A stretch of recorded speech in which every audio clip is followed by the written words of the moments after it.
And we've made it to Chapter 6, Lesson 3. Essential question, how does division affect numbers? And we're too hands-on using place value to divide. So if you really want to do hands-on, you're going to need some either dimes and pennies if you're at home, or you can use the tens and ones blocks from the manipulatives. So our first example is find 39 divided by 3. So we're going to model 39, use base 10 blocks to show 3 tens and 9 ones, which looks like this, 3 tens and 9 ones. We're not going to spend time making beautiful artwork, we're just representing the models, 3 tens and 9 ones. Now we're going to divide the tens into our groups of 3 groups dividing by 3. So if I could, I would click this and drag it over here to show 110 is going here, 110 is going here, and 110 is going here. So now we have a 10 in each box, a 10, a 10, a 10 in each box. And then we're going to do the same with the ones. So I would take 1, move it over here, 1, move it over here, 1, move it over here. And eventually after I'd move all those, I would get 110 and 3 ones in this box, 110 and 3 ones in this box, and 110 and 3 ones in this box, which you can see equals 13.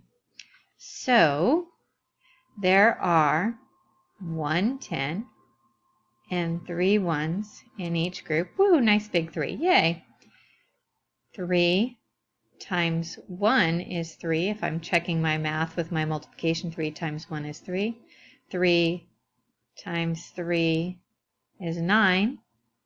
Or 39 divided by 3 is 13. 110 and 3 ones. So the quotient is 13.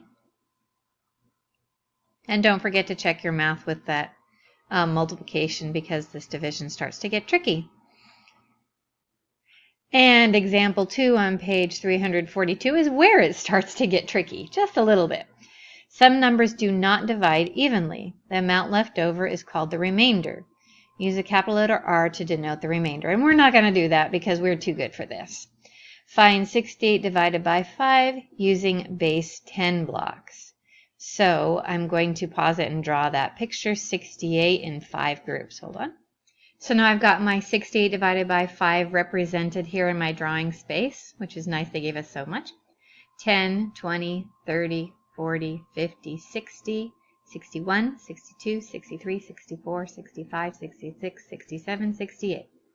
Okay, so we've got 68 and we're divided into 5 groups. So first I'm going to take 110 and put it into 1, another 10 and put it into 1, another 10 and put it into 1, 10 and put it into 1, another 10 and put it into this one. Now you can see that I have a 10 left over, and I could put it in this group, but the problem with that is I would not have equal groups anymore. And one of the key parts of division is they have to be equal groups. So I can't just take this 10 and stick it into the first group and move on to the ones. That won't work. What I'm going to have to do instead is cross it. I'm going to use a different color just to show what I'm doing here. I'm going to cross it out and I'm going to change that. I'm going to regroup it, change that 110 into 10 ones. So I've crossed out the 10. I've got 1, 2, 3, 4, 5, 6, 7, 8, 9, 10 ones. And I've still got my original 8 that I had started with. Now think of this as if this was dimes and pennies. If you're working on this at home, this would be like changing one of the dimes into 10 pennies. Same idea. Then I'm going to take all of these dots, cross them out, and put 1 into each group until I can't make even groups anymore. So what I just did is I crossed out 5 over here, 1, 2, 3, 4, 5, and I put 1, 2, 3, 4, 5, 1 in each group. I'm going to do that again. 1, 2, 3, 4, 5, 1 in each group. 1, 2, 3, 4, 5. I still have more than 5 I can see, so I'm going to do that again. 2, 3, 4, 5. 1, 2, 3, 4, 5. And as you can see, I have these 3. Hey, there's a little sad face. I can't put these into the circles because that would make uneven groups. And how could you have an answer that is sometimes 13 and sometimes 14? That wouldn't make sense for a quotient. So I have these ones, and this is what they're calling the remainder, but I'm going to show you something better to do with that than just calling it the remainder. So I divided the 10s into 5 equal groups. There is 1 10 in each group. There are 1, 2, 3, we're not counting these left over here. We're not worried about those quite yet. 3 here, 3 here, 3 here, 3 here, 3 here. So there are, wait, regroup the 10 that is left over. There are 10 ones altogether. Oh, there's 19 altogether. Read the problem, Hildebrand.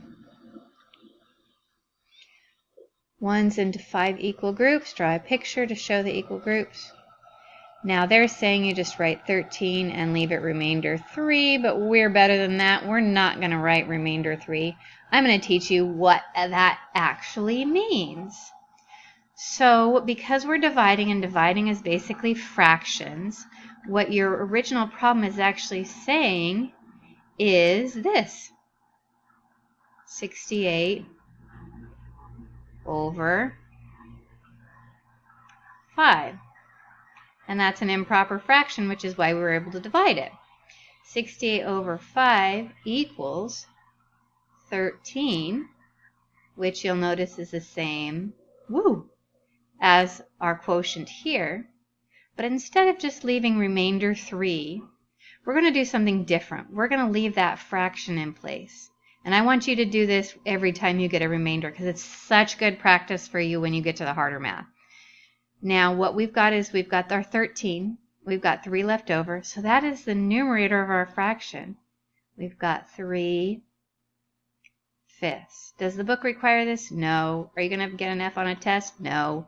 But it is very good practice, and it's a good habit to get into now, not just listing that remainder, but listing it as the fraction. The numerator is what we're calling the remainder here.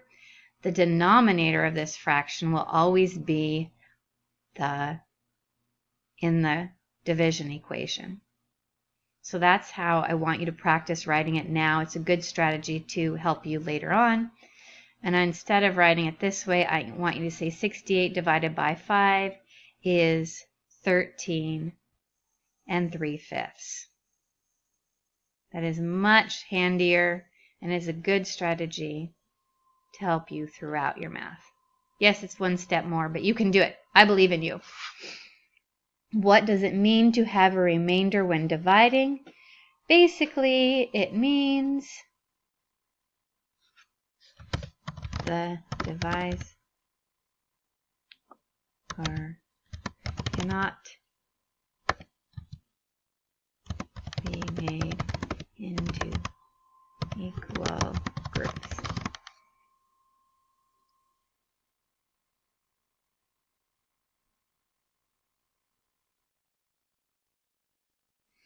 And then naturally, when you get to 343 on your independent work, it has something totally different than what you just finished doing in the examples. So they've already done the work for you. You just have to write the equation. So let's figure this out.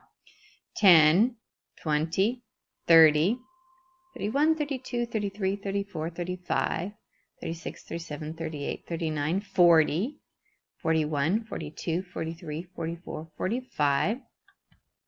So we've got 45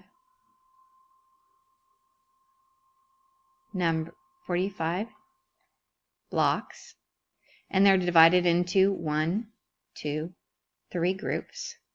45 divided by 3, and how many are in each group?